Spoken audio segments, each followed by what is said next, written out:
Hi friends, இன்றைக்கி ஒரு பெரிய வீடியோவில் என்ன வண்டியை பார்க்க போகிறோன்னா அகைன் ஒரு 135 தான். நேற்று இல்லை நேற்று ஒரு சர்வீஸ் ஒர்க்குக்காக வந்திருக்கு. இந்த வண்டியை சொல்லியிருந்தோம். அதில் என்னென்ன கம்ப்ளைண்ட் இருக்குது அப்படிங்கிறத போன வீடியோ பார்த்தவங்களுக்கு தெரிஞ்சிருக்கும். பார்க்காதவங்க அந்த வீடியோ போய் பார்த்துட்டு வாங்க. அந்த வண்டிக்கு எல்லாமே பேர்ஸ் ஆர்டர் பண்ணியிருக்கோம். வந்தோடனே இந்த வண்டியை எப்படி அசம்பிள் பண்ணுறோம், எப்படி ஒரிஜினல் பேர்ஸ் எப்படி வாங்கியிருக்கோம் எல்லாமே உங்களுக்கு காட்டுறேன். அப்புறம் அந்த வீடியோவில் போட்டவங்கள நிறைய பேர் கமெண்ட் பண்ணியிருந்தது, நல்லா இருக்குது, இந்த மாதிரி பண்ணுங்க அப்படிலாம் பண்ணியிருந்தாங்க. ஸோ ரொம்ப சந்தோஷம். அவங்க சொன்னதுனால இன்னொருத்தவங்களாம் கோரை பற்றி சொல்லுங்கள், மப்ளரை பற்றி சொல்லுங்கள் அப்படின்னு கேட்டிருந்தீங்க. ஸோ அடுத்தடுத்து வர்ற வீடியோவில் இனி வர்ற காலத்தில் ஃபுல்லாகவே அதை பற்றியும் வீடியோ போடுவோம். ஸோ இன்றைக்கி பார்த்தீங்கன்னா இன்றைக்கி ஒரு வண்டி சர்வீஸ் வந்திருக்கு. இது ஒரு 2000 மாடல் 135. இந்த வண்டியில் ஒரு 3 மெயின் கம்ப்ளைண்ட் இருந்துச்சு.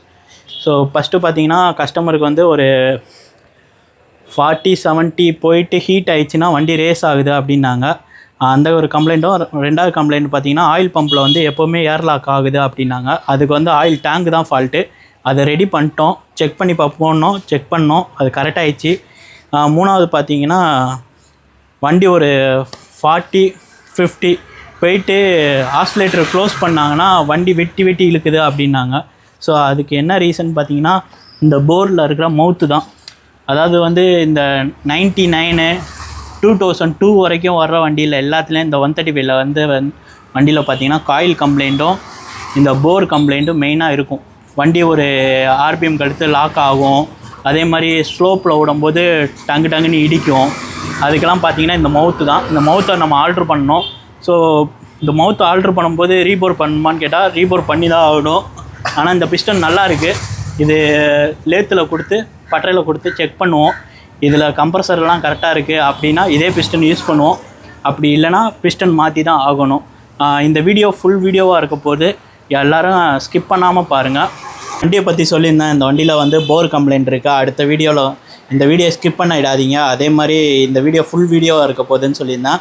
ஸோ அதுக்கு சாரி. என்னென்னா இந்த வண்டி கொஞ்சம் நைட் டயத்துலேயே முடிஞ்சு நைட் என்னால் வீடியோ எடுக்க முடியல. அதே மாதிரி அந்த அண்ணனுக்கும் ஒர்க் அதிகமாக இருக்குது அப்படின்னு சொன்னனால டக்குன்னு மாட்டிகிட்டு கொடுத்துட்டோம். இப்போ ஒரு சின்ன ஒரு கம்ப்ளைண்ட்டு என்னென்னா வண்டி ஓடும்போது கிளச்சை பிடிக்கும்போது ரொம்ப ஸ்லோவாக போகும்போது வண்டி ஆஃப் ஆகுதுன்னு சொல்லியிருந்தாங்க. சரி கொண்டு வாங்கன்னா நான் கார்பரேட்டர் அட்ஜஸ்ட் பண்ணி தரேன் அப்படின்னு சொல்லியிருந்தேன். ஸோ பார்த்தா போர் எல்லாமே செட் ஆகிடுச்சு, ஃப்ரீ ஆகிடுச்சு, வண்டியே ஃப்ரீ ஆகிடுச்சு. சின்ன டியூனிங் முடிச்சிட்டோம். ஸோ இந்த கஸ்டமரும் நம்ம கூட இருக்காங்க. அந்த அண்ணனை கூப்பிடுவோம். அண்ணா வாங்கண்ணா.